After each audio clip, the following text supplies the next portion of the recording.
аҳлчигиву миллатгароӣ аст. фаромӯш кардем ки муъмин бародари муъмин аст ва ба ин кор албатта душманони мо хурсанд ҳастанд.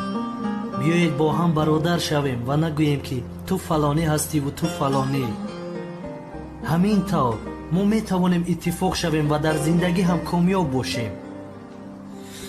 як шоир бисёр хуб фармудааст ки эй нусхаи номаи илоҳӣ ки туӣ, вей оинаи ҷамоли шодӣ ки туӣ.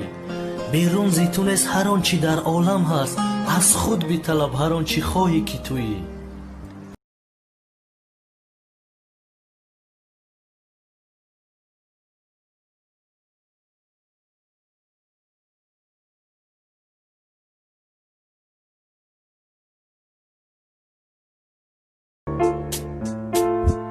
бисёр гап дар кор нест, мо ҳама тоҷикем, аз хуни орёно бо ҳамо наздике. парчами миллати тоҷикро боло, халқи тоҷик бояд бошад ҳамроҳ. бисёр гап дар кор нест, мо ҳама тоҷикем, аз хуни орёно бо ҳамо наздике. парчами миллати тоҷикро боло, халқи тоҷик бояд бошад ҳамроҳ.